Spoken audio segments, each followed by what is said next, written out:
Welcome back, guys. Automotive Inquiries here. So, had a really cool experience this morning. So, one of my old fleet manager friends that is still selling Fords called me and let me know that a company that has ordered some new Super Duties had one come in.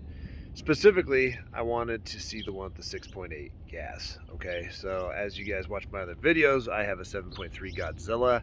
Just placed an order to trade in the Nissan over there and put a 2024 Chevy 6.6 gas up against my Godzilla. I'm not replacing the Godzilla. And after learning about the 6.6's oil consumption issues, I did somewhat contemplate maybe even just buying a 6.8 Super Duty. But because they're heavily restricted, they're hard to come by. So what's already being built or can be built and is shipped out, a few days ago, that motor choice even disappeared off the Ford configurator. However, it is back now. It's on restriction, meaning if you order it, the most prevalent motor is the 7.3 Godzilla. Nonetheless, fast forward to today, he called me and the company had their trucks arrived, and they were getting basically decaled, the few that they got. And this was an XL, so kind of I call them bean cans when I was selling them because they're basically very basic. There's not much in a can of beans other than beans. So there is a truck. That's why I call it a bean can. Anyhow, XL, regular cab, 355 locker. It did have a long bed, 4x4, steel wheels.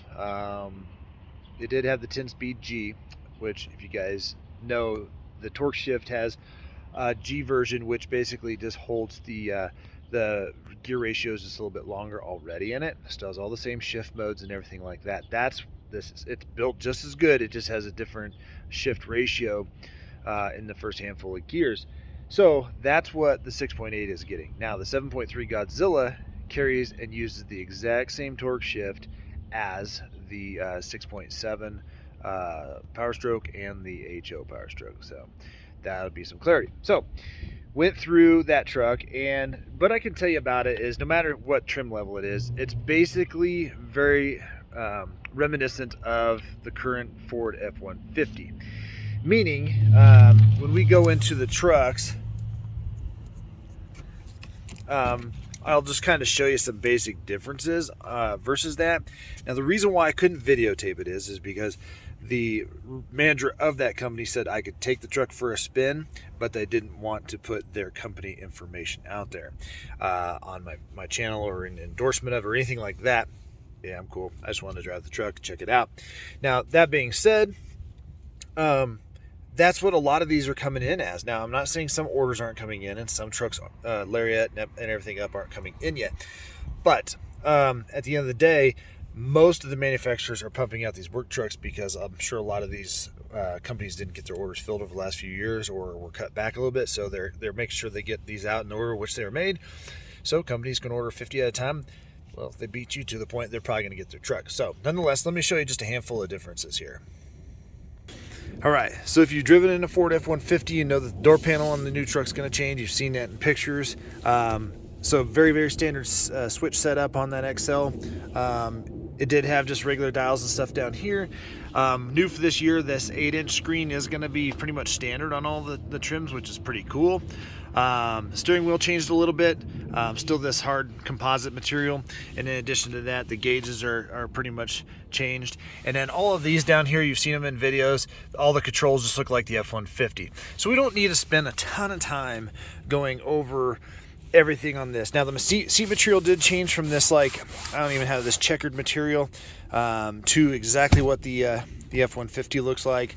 And that's how most manufacturers do it. They play out their half ton, see how it works, see what people do and don't like, and then a few years later, they keep running it in the half ton and bring it out in their Super Duties or their heavy duty trucks. So here's what I can tell you. All right, that new 6.8 liter is basically, I call it the baby Zilla. People are coming up with whatever they want to call it. It could just be the 6.8 V8. It's the replacement to the 6.2. This is going to be your base motor across the board when it comes to a Super Duty. It's basically a D-stroked Godzilla. You can run on 87. The horsepower on it is right around 405 and 445 torque. Put it in perspective to the 7.3. The 7.3 is 430 pounds. 430 horsepower and 485 pounds of torque. Now, when you're talking about cubic inches, the 6.8 is a 415 cubic inch, and the 7.3 is a 445. Now, none of the V8s or gas motors out there in this segment, this light truck segment, are going to be anywhere near the Godzilla. It's just, that's why they call it that, you know. I mean, Ford doesn't call it that, but that's what everybody calls it. It's a beast. And you know, I got to tell you, for having that be a base motor, and you got to pay a little bit more to get the Godzilla. Again, it's like buying a diesel at night. You can save money, but not buying a diesel by going with a gas motor. And I can honestly tell you, after looking at the 23 tow specs, and if you want to go check out my video on that, where I line it out where you can find it and clip it and everything, the 6.8 is on par with last year's 7.3 Godzilla. Really, I gotta tell you, I was blown away by how good this V8 ran. It sounded awesome. It ran great. I mean, we're not talking a disparaging size difference from anything. And really, the baby Zilla is on par with GM 6.6, which puts out 401 horsepower, but puts out a little bit more torque at 464. So again, horsepower is horsepower. You got to remember, first gen Cumminses didn't really come anywhere near this on horsepower. They had a lot of torque. I think like around 500 pounds of torque. But you could save another grand or two just going with the 6.8.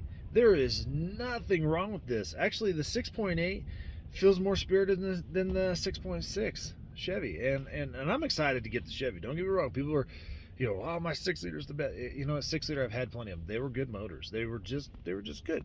You know, they weren't like they blew my mind away. You know, they lasted long, took care of them just like any of these. But the 6.8 just really just came out of I guess I didn't know what to expect. I expected it to just be less, feel way less than the 7.3, and I'm not. I would actually be just as happy with the 6.8 as I am with the 7.3 right now, especially because the tow ratings are what my 7.3 does. Now, this year's 7.3, the 23 7.3s, the tow ratings all went up, so they are more than the 6.8. But in theory, a lot of that has to do with suspension upgrades and brakes and payload and everything like that. And so this truck ran great. Reset the little fuelometer, you know, fuel lie meter, whatever people call it, and I didn't fill it with fuel, but I just ran it just on like a 10-mile loop, and it was getting 15 and a half, 16 miles a gallon, you know. And really, the thing that's great about it is it's a simple design. You know, it's port injection again. You get a cast iron block, and it just feels really strong. And I thought the 6.2 was a pretty good motor too. So I'm just very, very, very pleased with this. And I could have ordered a 6.8 and been just as happy with the 7.3. And I think over the long term, it'll probably get a little bit better fuel economy. Again, that's subjected to your driving. But where it was at already, I'm more than happy with that. I mean, versus the 454s I had and the older V8s, I mean, this 6.8 was a good truck. The interior, it's hit or miss because we've talked about the upper trim levels, getting that LCD screen, and it's just very bland to me. It just looks like you got a 50-inch TV and it's only using a foot of it. And I don't know about that. That's coming in the Lariat I ordered, but I think I'm more than likely going to just go with the Chevy and not get the new Powerstroke. But at the end of the day, guys, I got to tell you, if you're thinking of ordering one, you're like, man, I don't know if I should get the 7.3. Unless your towing demands dictate it, and this is going to be something you kind of quasi drive daily and go to Costco and stuff. First of all, if that's the case, you're not going to tow that often, I wouldn't go with the diesel. Just forget about it. These gassers now are getting right up there, and if you're going to be a hot shot or whatever, I know a lot of hot shotters are run the 7.3, so you're going to have to just decide. I mean, they're doing almost as good as fuel economy and everything. But even at that, when you're sitting there doing the configurator, you can save another $1,200 or whatever just going with the 6.8, and I know you're going to be happy with that. I mean, I know. It's just phenomenal. I can't even tell you what Ford's doing with the transmissions and everything like that. It just feels like a muscle car. So when you get on it, it just brings a smile to your face because you're like, oh yeah. And then when you look down, you see that you're still getting reasonable fuel economy. It feels really good. Versus I've ridden in some other trucks where like, it feels powerful. Yeah, okay, it's good, you know. But every time I drive my Godzilla, I love it. And I tell you, I mean, it was hard keeping the rubber, locked down on this 6.8 because it was just so good. And I didn't beat on it, by no means. Didn't do a 0 to 60 time. This is not my truck. I want to be respectful of those people with that. And I wish I could tell the guy thank you because on screen, but I did tell him thank you there. I give him some kudos. But yeah, I mean, it really is a phenomenal. It's exactly everything that they promised, and it exceeded my expectations. And so if you're looking in the direction of a Superduty and you don't know if you should get the Godzilla or the 6.8 and you're going to stay gas, you're not talking Powerstroke, go to the configurator and see what your towing demands are going to dictate. And then spend that extra $1,200 getting going up a package, or getting some extra flavor in there, or save it for when you get done and get a Tonneau. Save that money, put it back in your kid's account. I don't even care. But I mean, when the prices will creep up so quickly in that configurator that right there you can save yourself a big chunk. So in my books, the 6.8 new Ford V8, it's a win in my books, guys.